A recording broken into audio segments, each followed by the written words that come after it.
杨丽花乳名阿洛，1944年10月26日出生于台湾宜兰县员山乡，母亲杨好艺名小长手，为宜兰怡园春的知名小生。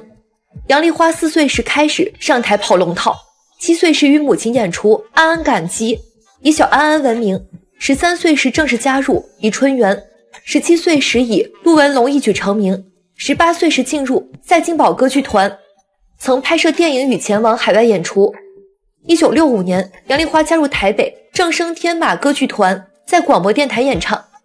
后以京中岳飞跨入电视界，成为电视歌仔戏界的巨星。歌仔戏国宝杨丽花近几年来风波不断，她跟已逝丈夫骨科名医洪文栋的家庭生活频频登上娱乐版面，先前才因为不认私生子、分产等新闻引起很多讨论，孰料现在又传出她因为婆婆又被追讨4476万元的债务，如今法院判决也出炉了。杨丽花夫家的家产相当雄厚，除了亡夫是骨科名医外，公公洪万传是星光集团的共同创办人，跟她的婆婆彭瑞兰结婚后生下长子洪文良、次子洪文栋、郑洪玉坤等子女，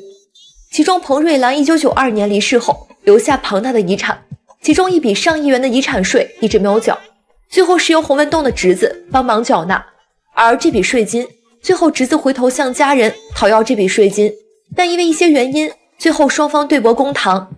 侄子透过律师表示，当年彭瑞兰离世后，遗产税罚还共 1.5 亿元，而星光集团的股价则有 1.3 亿元左右。他曾跟洪文栋、郑洪玉坤签立协议，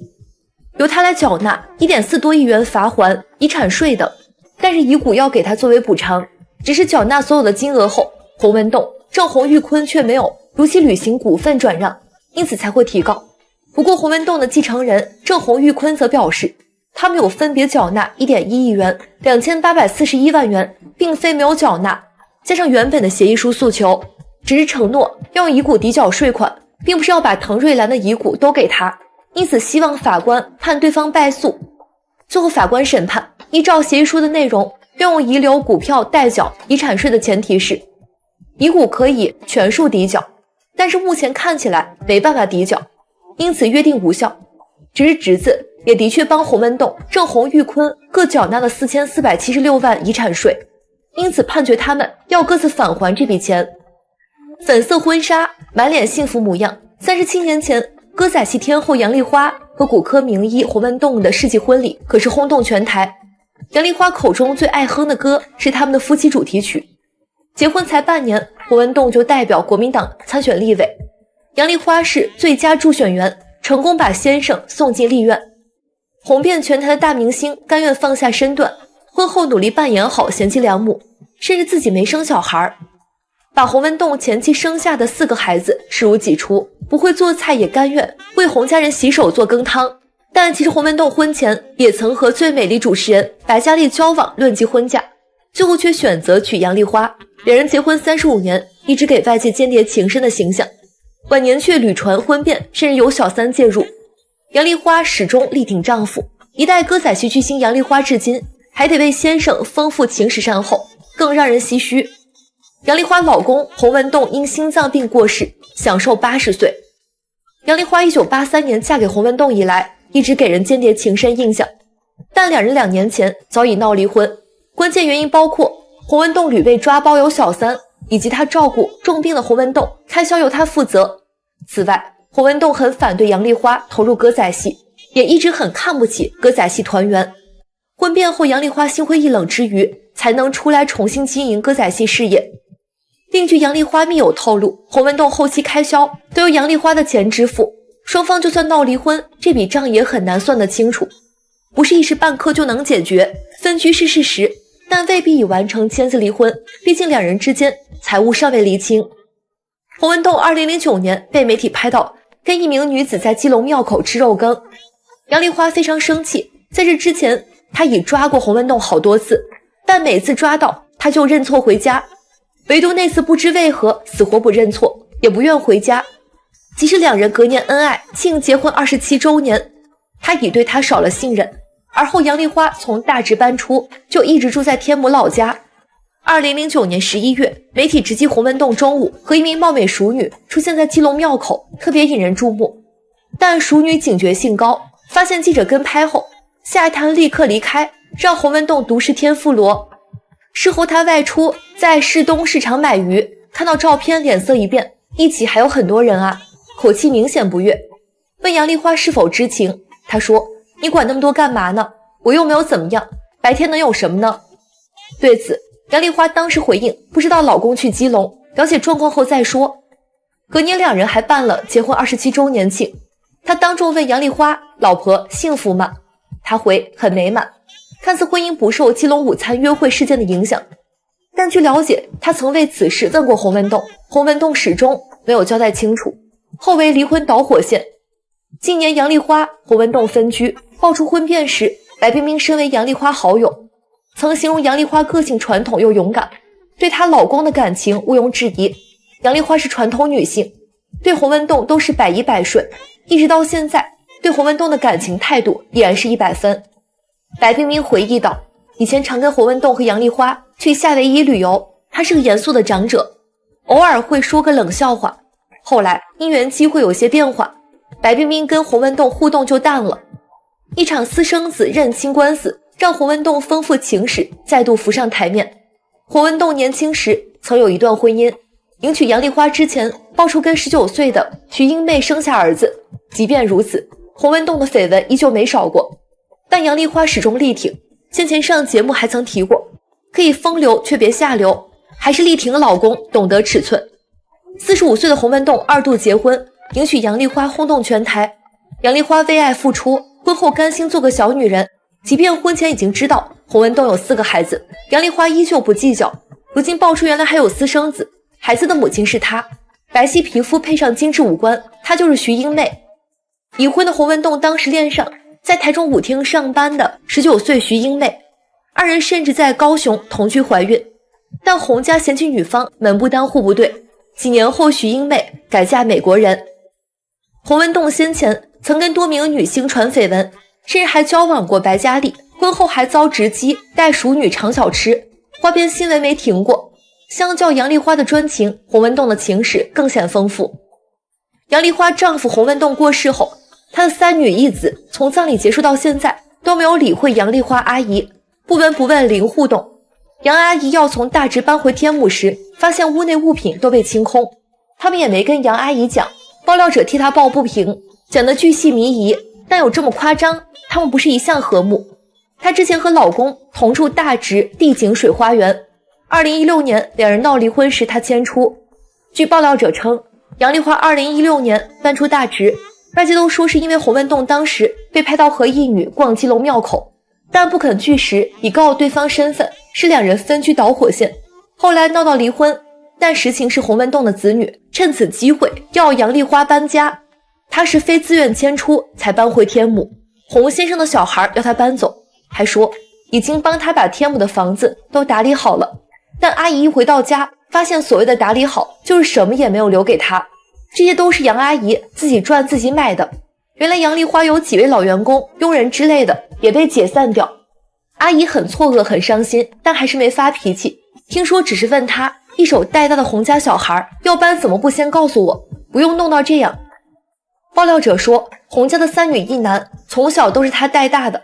她不生育就是为了一心一意照顾他们，尤其对老公独子洪世奇疼爱有加。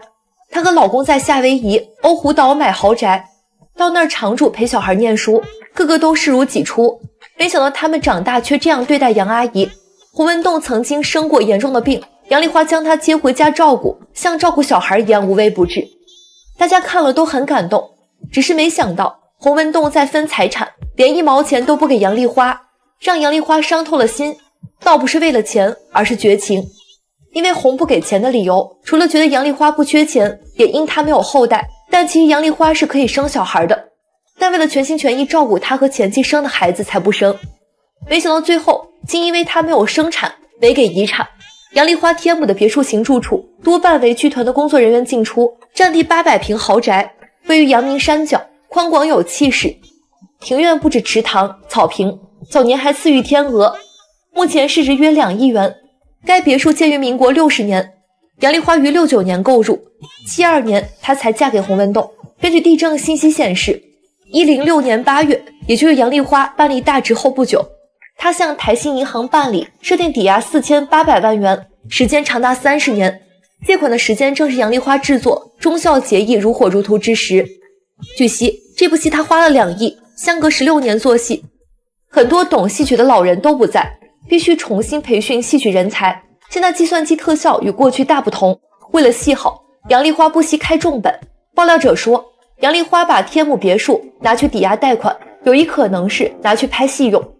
杨丽花拍戏很敢开，她的大弟子陈亚兰说，我跟杨阿姨有什么不一样哦，她拍戏花2亿，我没有这么。洪文栋病逝，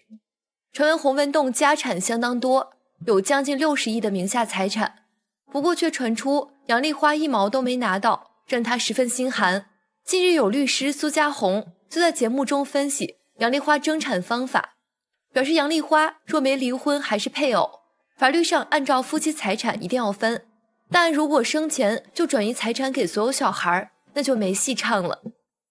尽管杨丽花对洪文栋前妻4名子女视如己出，不过洪文栋却在分家产时1毛都没分给杨丽花。如果洪文栋在生前把所有遗产都全数移转掉，那他的遗产就归零，杨丽花就没戏唱。表示如果生前活的财产都送给别人，活的时候有权利送，只要移转他就会没辙。我名下已经没钱了，遗产必须要我过世的时候名下有钱才能分。据传闻杨丽花先前就曾感叹过洪文栋很花心，不过主持人郑红怡就分析，事实上洪文栋老早知道杨丽花是囊中物，因为在第一次约会时杨丽花就苦等男方2小时，这应该是洪文栋在下马威。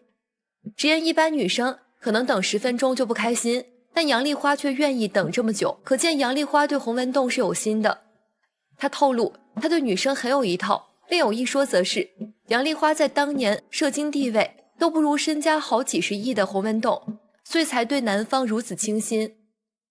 一位名叫徐国璋的男子自曝是洪文栋的私生子，要求验 DNA， 遭到洪文栋拒绝，1、2审判定亲子关系存在。前年洪文栋过世之后，由杨丽花继承诉讼再上诉。最新消息，最高法院驳回上诉，全案确定，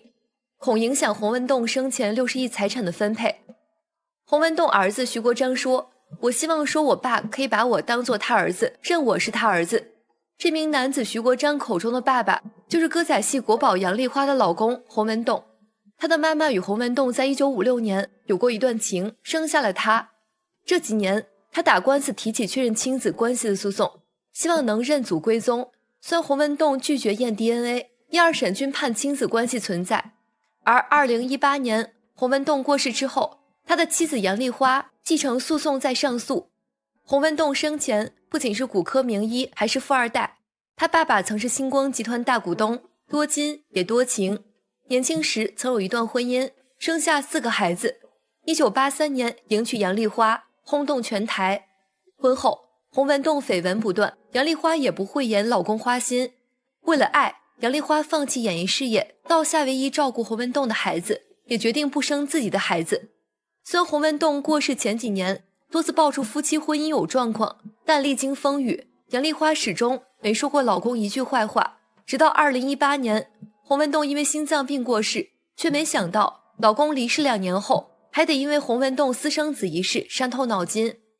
76岁的歌仔戏国宝杨丽花重出江湖，在台视推出新剧《忠孝节义》，已达从心所欲不逾矩的年纪，为什么选择电视复出，且为戏寒冬贵坟？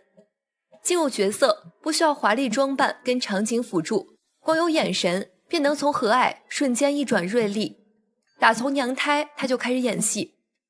当年杨丽花的母亲杨好是戏班的台柱，怀孕时挺着大肚子，伴着俊俏小生，忍着阵痛，唱完薛平贵与王宝钏重逢的戏码，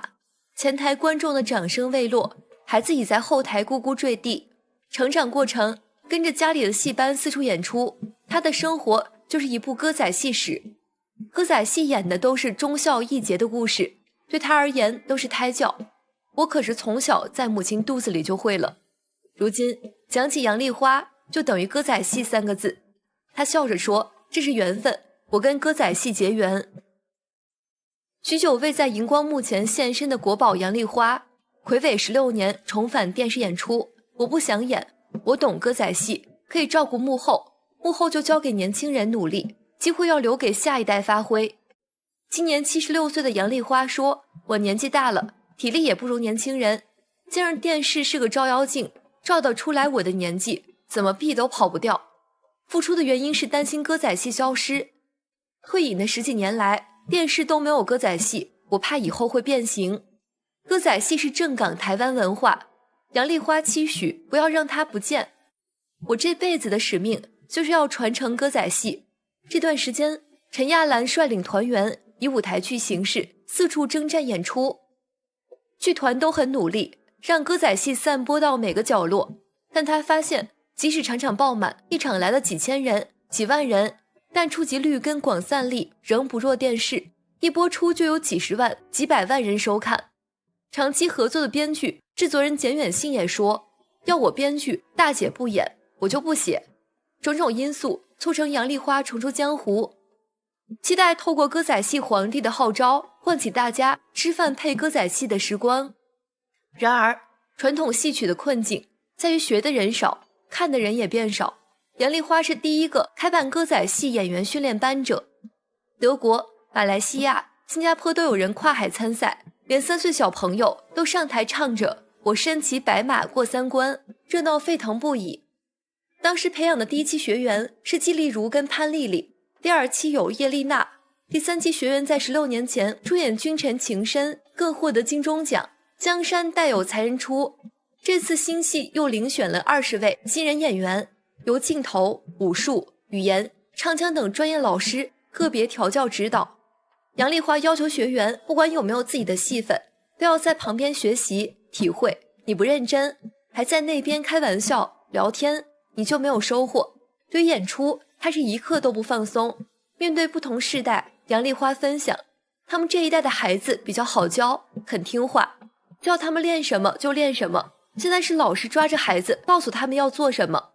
陈亚兰眼中的杨丽花则是恩威并施，像妈妈、姐姐、朋友，也像孩子，她会照顾我们。每次吃完饭3个小时，她就问你饿了没，总是贴心的照顾人。2014年到2018年与陈亚兰合作《牛郎织女》的联合数位文创董事长李彦福指出，台北跟高雄场接完销都是2、3代同堂一起观赏。李彦福观察，杨丽花是文化资产等级，试图想让歌仔戏进到新领域。陈亚兰为人细心，有自己的坚持，对传统文化她有中长程规划的理想，2位都花了非常多的心力传承。我们努力让歌仔戏与时俱进。杨丽花指出，新剧有陈亚兰骑大象的画面，动物毛发栩栩如生，及时跟上潮流，用动画完成。陈亚兰表示，在看以前的歌仔戏不觉得落伍，因为很多想法都走在时代尖端。例如1987年播出的王文英与竹鲁马，剧中王文英得到宝物，竹筒变成飞马飞上天，这是杨丽花跟编剧讨论出来的。你看我们30几年前就有这种想法，哈利波特骑扫帚飞上天，那是后来了啦。举办的人人都是杨丽花 cosplay 活动，协办的协理说，报名参与踊跃之外，他发现剧团不止演出，也积极举办活动，在脸书社群宣传，以拓展新受众。对于收视率，台视也很看好。去年除夕特别节目超级巨星红白艺能大赏，由杨雨晨率子弟兵表演薛丁山与樊梨花，收视率达 3.77%， 为全段收视最高。演戏的人都喜欢舞台，舞台观众有直接反应，会跟着我们哭，我们笑，演得比较过瘾。一直以来，花迷的热情爱护是舞台出身的杨丽花最大的支柱。被问到未来还想再踏上舞台吗？我现在也不敢保证以后不演了，他豪迈地笑着。1998年，杨丽花获天下杂志评选为台湾400年最有影响力的200人之一，入选原因是重振歌仔戏声威，为歌仔戏这种真正产自本土的台湾戏曲打开另一种局面，也因盛名为歌仔戏背负一生的责任。细数影剧历史，如果台湾要选一个真正的超人气明星，那无疑能比得上杨丽花。一路至今，她的影响力却如夏花之绚烂。杨丽花自知是今日歌仔戏最具有代表性的艺人，他常兴起舍我其谁的使命感，但又很怕辜负大家的期许与厚望。他垂着眼，沉沉地说，现在一提到歌仔戏就会说到我心里的压力实在很大，经常要排戏、录像，还有4家餐厅的业务，他早已忙得不得分身了，但他仍然坚持要把这个训练班办好。除了各种行政事务的处理之外，他自己也要授课，教起课来极其认真，真是个倾囊相授。